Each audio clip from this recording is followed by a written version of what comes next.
はい、皆さんこんにちは。アクタス商品開発の野口玲と申します。で、先週からの引き続きのコンテンツになるんですけれども、イタリアとドイツのちょっと比較をさせていただきながら、先週はイタリアのデザインの話を、プロダクトの話をいろいろさせていただいたんですけれども、ちょっとそれを受けて今週はドイツのお話をちょっとしてみたいなと思ってます。で、今日はドイツのメーカーでテクタ社という私たちが40年ぐらいかな、もう取り扱っているメーカーさんをちょっと例にしてお話をしてみたいなというふうに思ってます。で、ドイツのデザインって言ってやっぱりバウハウスという言葉はやっぱり避けては通れなくて、でこのテクタという会社はそのバウハウスの時代に生まれたその時の名作を正式に今の時代に受け継いでいる、そういうコレクションを世界で最も持っているブランドなので、その説明には多分一番いいのかなというふうには思ってます。で、なかなかね苦難な歴史をたどってるメーカーでも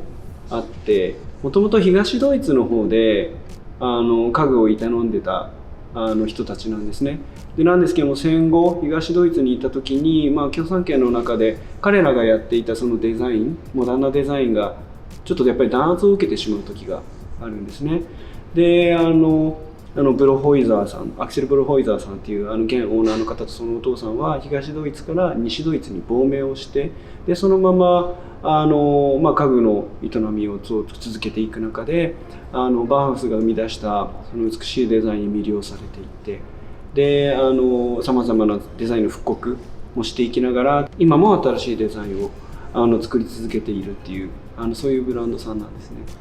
でドイツのローエンフォルデっていうドイツの人たちもあんまり知らない村で大きなメーカーさんだと思われるかもしれないんですけれども、多分40人ぐらいの会社だと思うんですよね。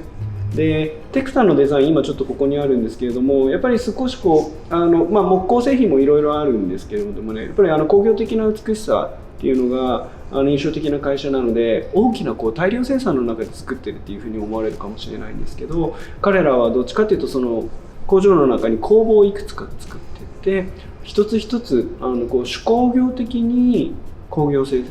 品を作っているみたいな、そういうメーカーさんになるんですね。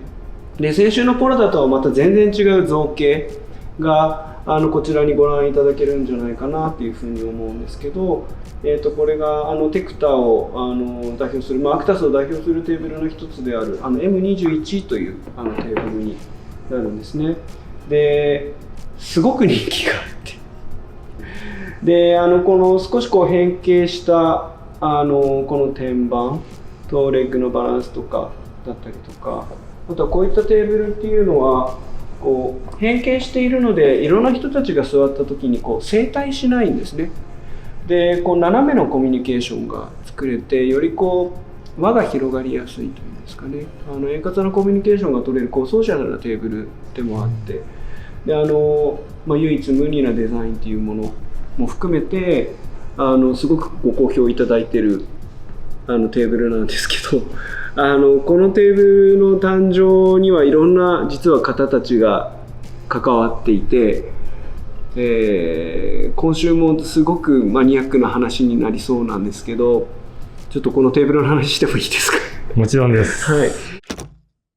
でこちらの M21 というテーブルなんですけど、実は4人の素晴らしいデザイナーでありクリエイターが関わって作られた奇跡のテーブルなんですね。でこの天板のこの造形はフランスのデザイナーのジャン・プルーベのスタジオジャン・プルーベが実は描いた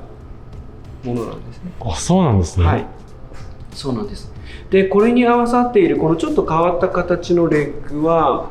このテクタのオーナーであるアクセル・ブロホイザーさんという方がいるんですけども、彼がジャンプルーベの自邸にある暖炉をモチーフに実はこのレッグをデザインをしていくんですね。でなんですけど、多分それだけではまだその当時エッセンスが彼の中では足りなくて、でこのレッグに少し穴が開いてるんですね。ですごく大きなテーブルなので空間を遮断してしまう存在でもあり得ると思うんですよ。でここにジャンプルーベがデザインしたドアパネルがあるんですけれども、それと同じ大きさの穴をこのレッグに開けて、大きな存在ではあるんですけど、ここに空間の抜け感を作っていこうって言ったのが、テクタ社のオーナーのブロホイザー氏の本当に宮中の友人であったイギリスの建築家のピーター&アリソン・スミスソンっていう方がいるんですけれども、彼らがこの空間にちゃんと抜け感を作れる、そういうテーブルにするためにレッグに穴を開けていこうっていうふうに、またそこで新しい教育が始まっていくんですね。で最後、このところにガラスの棚が渡ってると思うんですけれども、このアイディアを入れたのは、やっぱりこれもテクタのオーナーのブロホイザー氏の宮中の友人であるステファン・ベベルカーというドイツ人のアーティストでありデザイナーの方がいるんですけれども、彼はテクタのオーナーのブロホイザーさんに機能という意味ですごく影響を与えた方でもあるんですけども、彼がガラスのシェルフを入れていこうっていうふうにしたことによって、このテーブルに機能ということと、あとはこの少し凛としたシャープな印象というのがここに加わっていくんですね。そういうふうにさまざまな4名のアイディアが複雑に絡み合うことによって奇跡的にできたのがこの M211 のテーブルなんです。ですごいなって思うのは、このストーリーを知って買ったお客様ってすごく少ないはずなんですよ。でこのデザインがすごいのは、そういうバックストーリーっていうのは確かにあるんですけれども、このテーブル自体が買ってくれる見た人たちに対してその魅力をしっかり語ってくれていることなんですね。でそれはテーブルとしてのその存在感であり、デザインであり、機能性、ソーシャルな囲んだ時の優雅さっていうことがそうなんですね。デザイナーのバリューとかストーリーのバリューっていうこと自体も、このテーブル自体がそれ以上に人々に良さを語ってくれてるっていうのが本当にすごいところだなと思ってて、毎回お客様にご提案するときこんなことを話してたら大変なんですけども、それ以上にこのテーブルが本当に語ってくれている。でアクタスの中で本当にもう何年だろう、20、10、20、30年ぐらいですかね、ずっと販売を続けているテーブルなんですけども、本当に常にトップセラーのテーブルなんですね。で木工のテーブルではあるんですけど、イタリアの比較とではないんですけども、やっぱりその塗装のこういった例えばエッジのところも少しピシッと出る、これツキ板のテーブルにはなるんですけども、こういったところもなんていうのかな、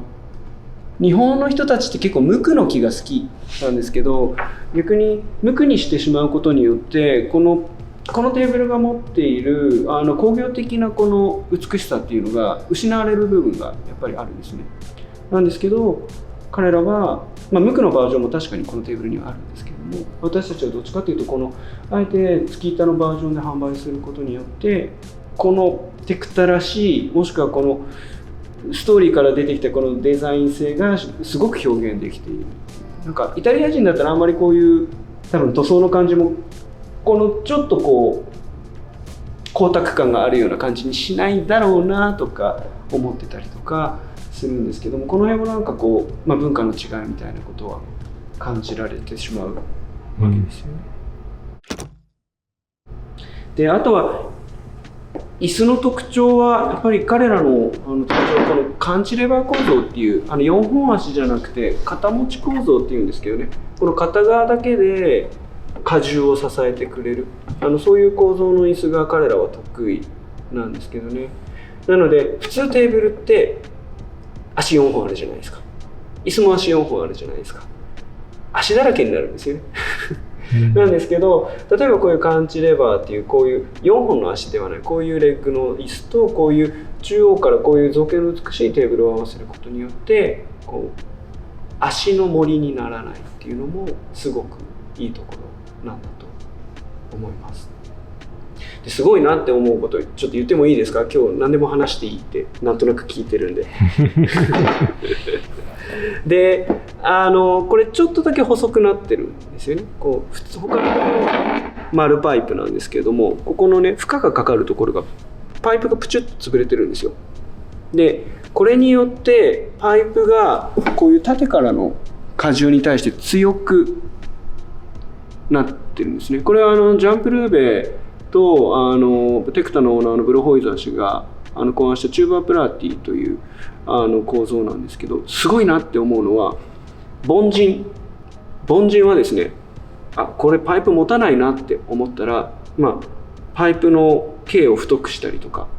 あとはここを肉厚にする、それによって椅子を重くするっていう、そういう凡人的な考え方をするんですね。もしくはこのいうところにフレームつけようかみたいな感じなんですけど、それをチュッて潰すっていう、この極めてシンプルなアクションだけで解決してしまうっていう、ここの発想がすごいですね。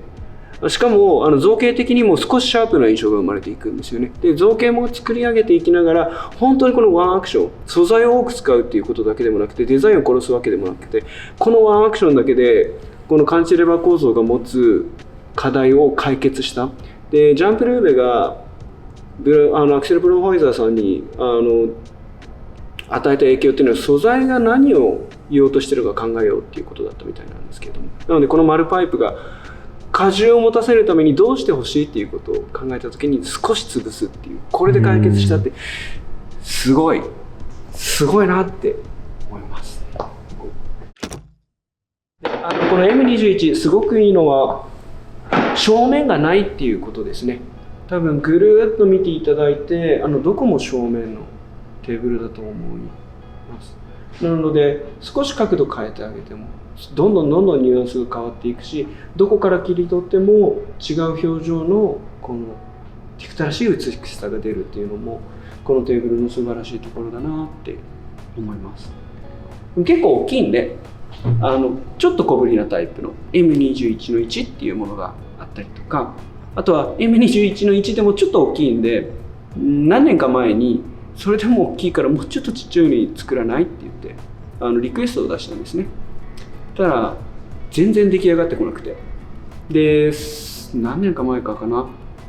テクタに行った時にブロホイザーさんのご自宅に行ったんですね。森の中の家なんです。そしたらこのテーブル置かれてたんですよ。 M21 の2っていうタイプなんですけど、だからブロホイザーさんに私言ったんですね。できてるじゃないですかそしたらこう言われたんです。お前バイヤーだろって。バイヤーは探しに来るのが仕事だろって言われたんですよ。いや、自邸に置かれてても森の中の家だから行かないでしょとか思ったんですけど、いやでもなんかすごいね、グッとくる言葉を言われて、で僕らのために作ってくれてて、家の中でずっと使って待っててくれたんですよねっていうタイプのものもあったりとかして、少し小ぶりな3人ぐらいで使えるようなテーブルであり、最近だと少しお仕事をするようなシチュエーションでも使ってくれる美しさを失わないこういうテーブルもあったりとかするんですよね。たまにこういう猫作ってくれたりとかするんですけど、なんかこういうねドイツらしい質一豪華なデザインでもあるんですけれども、さっきお伝えしてみたいなその椅子のチューバープラーティーのそういう美しさの出し方だったりとか、こういう突然猫の置物を作るみたいなこういうウィットに富んでる感じっていうのが、なんかある意味ドイツらしさを外してくれる存在というか、そういうのでアクタス社内でも脈々とファンを築きながら販売してる。M21 の2のエピソードもかなり特殊なエピソードですもんね。やられた本当にブロホイザーさん本当に特殊な方なんで、その言われたセリフも彼が3年間ぐらいかな、僕のことを本当に家でその間会ってるんですよ。会ってるんですけど、家の中で使ってくるのを待ってるっていうのもなかなか本当に粋な方で、そうだからブランドごと愛してるというか、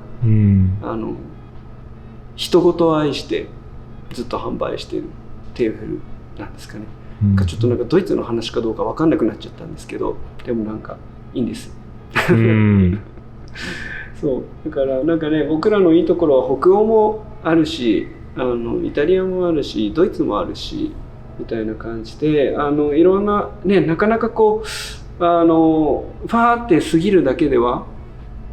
なかなかこれどこのものだろうとか、なかなかこうキャッチアップするのって難しいのかもしれないんですけど、本当に知れば知るほど世界の文化に触れていただける、そういうお店がアクタスじゃないかなって思ってるので、なんかお店に来て触れることをまず買うとかそういうことじゃなくて、そういったことを楽しんでいただけるとすごく嬉しいですよね。はい、じゃあ2週にわたってイタリアとドイツの比較になったかどうかを置いておいて、なんかそれぞれの魅力みたいなことをちょっとお伝えしてみました。どっちがいい悪いでは全然なくて、歴史だったりとか立地だったりとか気候風土から来る違いみたいなものが、そのアウトプットの姿として、その家具としていろいろ触れていただけると、こうインテリアの楽しさっていうのがよりまた増すんじゃないかなって思ってます。なので皆さんをアクタスの店頭でこういう商品たちと一緒にお迎えできるのをすごく楽しみにしています。ありがとうございました。